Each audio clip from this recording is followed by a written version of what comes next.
नमस्कार, आप देख रहे हैं केबीसी न्यूज़। देखिए, राष्ट्रीय जनता दल ने आज समीक्षा बैठक बुलाई है। जिस तरह से आप देख रहे हैं कि कल भवन निर्माण विभाग ने नोटिस जारी किया राबड़ी आवास को खाली करने के लिए। हम इन्हीं दो मुद्दों पर बात करेंगे। हमारे साथ एजाज अहमद है, जो मुख्य प्रवक्ता हैं यहाँ राष्ट्रीय जनता दल के। सर, आज जो बैठक बुलाई गई है, हारे हुए विधायक को बुलाया गया है या तमाम विधायक? देखिए, ये आज से शुरू हुआ, 9 दिसंबर तक चलेगा।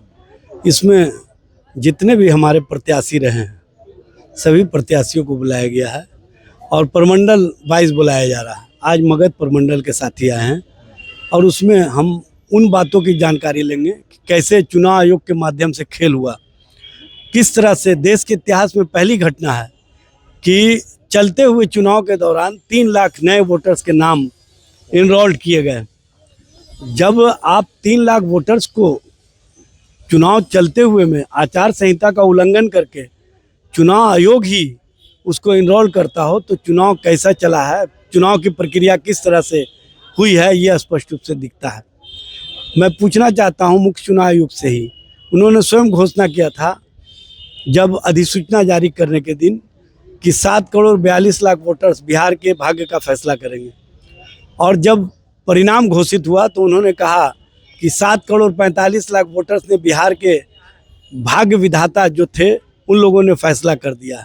तो ये 3 लाख वोटर्स कैसे बढ़े, और ये 3 लाख वोटर्स के आपने अब तक सूची प्रकाशित क्यों नहीं किए? इसके अलावा 22 लाख जो नए वोटर्स जो चुनाव के 2 दिन पहले तक, अधिसूचना जारी होने के 2 दिन पहले तक इनरोल्ड हुए, उसकी भी सूचना आपने या सूची प्रकाशित नहीं किया। तो 22-3-25 लाख वोटर्स के नाम इनरोल्ड हुए। 25 लाख नए वोटर्स जो जुड़े और 68.5 लाख पुराने वोटर्स को आपने विभिन्न कारणों से उनका नाम SIR के माध्यम से काटने का काम किया। तो 22-3-25 लाख जब वोटर्स नए जुड़े तो वो वोटर्स लाए गए कहाँ से? पंजाब से, दिल्ली से, हरियाणा से, गुजरात से। और उन लोगों को टिकट कौन कटवाया? भारतीय जनता पार्टी ने स्पेशल ट्रेन देने का काम किया, भारतीय जनता पार्टी का पट्टा लगा के आए। तो चुनाव आयोग को बताना चाहिए कि वो हरियाणा वाले वोटर्स क्या हरियाणा के थे या बिहार के थे। क्या राष्ट्रीय जनता दल ये आरोप भी लगा रही है और इसका खंडन करवाएगी चुनाव आयोग से कि ये गड़बड़ी हुई है? देखिए, चुनाव आयोग को आना होगा सामने और बताना होगा कि 25 लाख नए वोटर्स जो इनरोल्ड हुए उसकी सूची क्यों नहीं प्रकाशित किए, और उस सूची में कौन कौन लोग थे, कहाँ कहाँ के लोग थे। क्योंकि बड़े नेता लोग जो भारतीय जनता पार्टी के हैं वो भी गुजरात में भी वोट डाले और बिहार में पटना में इसी मिलर स्कूल में इनके जो प्रभारी हैं दिलसानिया जी, वो आके वोट डाले। तो आपको लग रहा है कि बड़े पैमाने पे घपला हुआ है? ये हमको नहीं लग रहा है, आप पत्रकार बंधुओं को भी लग रहा है। जो आप लोग ज़मीनी सतह पर गए थे और आपने जो जनता का उमड़ और जो जनता का विश्वास और जो जनता का समर्थन तेजस्वी जी के प्रति देखा था, तो आप लोगों को भी विश्वास नहीं हो रहा है।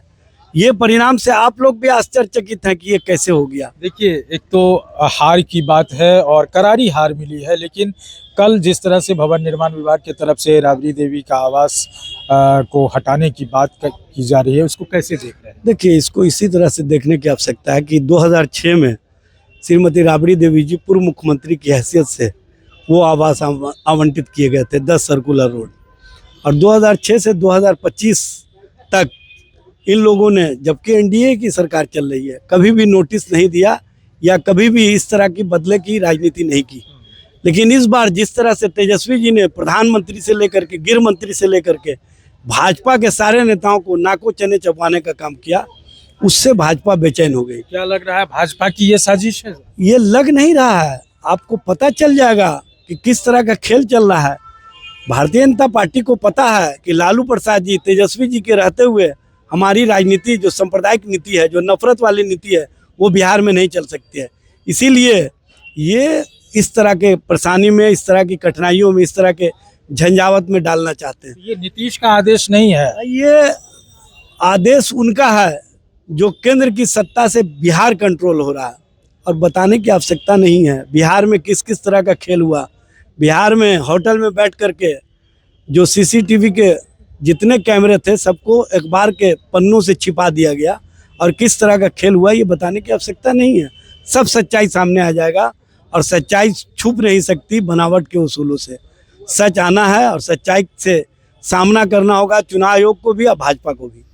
तो देखिए, राष्ट्रीय जनता दल सच का इंतजार कर रहे हैं और कह रहे हैं कि चुनाव आयोग को और भारतीय जनता पार्टी को सच का सामना करना ही पड़ेगा। लेकिन देखना होगा कि जिस तरह से आरोप लग रहा है कि चुनाव में बड़ा खेला हुआ है, घपला हुआ है, और इन तमाम चीज़ को लेकर के चुनाव आयोग को भी कटघरा में खड़ा कर रहे हैं राष्ट्रीय जनता दल के नेता।